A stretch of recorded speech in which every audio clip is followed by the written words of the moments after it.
What's your minimum specification? WinKit Lee, how do you split the time between TechTechPotato and AnandTech? So I'm sure most of you know my main job is actually senior CPU editor at AnandTech. I've been doing that now for 10 years. I started doing the first 5 or so. I was senior motherboard editor, which is now the domain of Gavin Bonshaw, who's also in the chat. Hi, Gavin.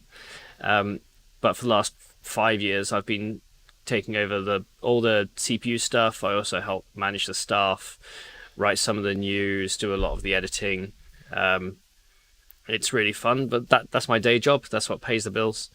AnandTech doesn't really have sort of a strategy on video, and I kind of wanted to do my own thing. And that's, doing something like TechTechPotato, seeing guys like, Linus and Austin and a few of the others have success in video. I was thinking, well, what can I bring to the space that perhaps they don't? So interesting, back and forth in my mind for a few years about how exactly to do it, and then actually getting off my rump and getting to the point where I'm actually creating video content. So TechTechPotato is a personal project. It's absolutely nothing to do with AnandTech. They're not in control of anything. I get to decide what I do. I cover the bits of the industry that I want to cover that may not necessarily be very specific to AnandTech. And then, I also talk a little bit about F1 and everything like that. How I split my time is basically I have a day job, and this is my evening job. And the idea is ne'er the twain shall meet. But because both are in the tech space, obviously, there's some overlap. I get to do some fun things because I am the senior editor for AnandTech.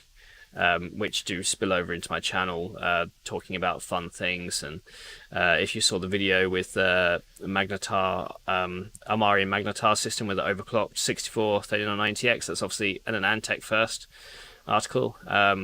The only agreement I have with Ryan is that I give AnandTech first crack if I ever get interesting stuff to talk about, which is, perfectly fair. Like I say, they're the ones that pay my bills. This is just a fun side project. And the idea is that, if it grows, then I'll reinvest and I'll buy stupid things. I literally have here one of the 3 Carrizo APUs that came to desktop. This came in the mail yesterday. Hopefully I get it out of the box. This year, next year, maybe. Like Spencer, if YouTube takes off, is there a threshold when you'll switch to doing YouTube full time?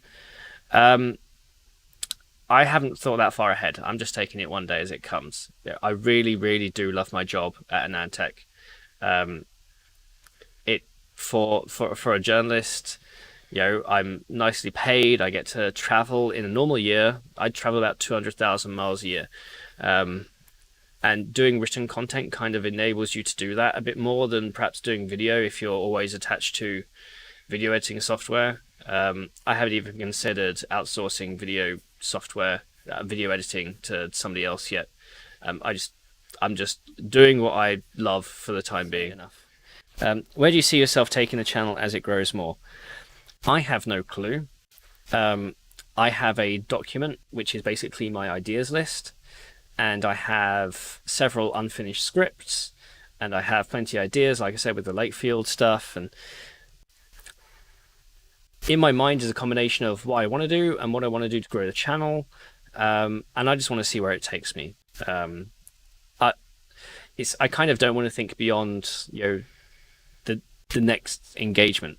I've not even looked into advertising the channel. I mean, don't get me wrong, I've monetized it, and thanks to everyone who, sits through the ads.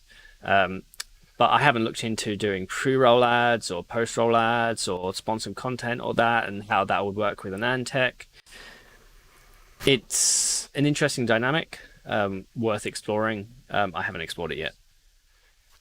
Are you wearing pants right now? Yes, I'm actually wearing proper trousers. I'm a corduroy guy. Sorry, I like my corduroy.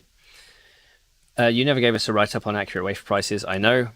It's on my to-do list. I have some more numbers. A very senior source at a top company gave me some intermediate numbers that I needed to fill in the gaps. I am several weeks, if not months, behind my writing. Sorry about that. Hats off to all of you. Thank you for subscribing, and thanks to everyone who's stayed with me through this. What's your minimum specification? I don't know how I thought of that when I recorded that segment.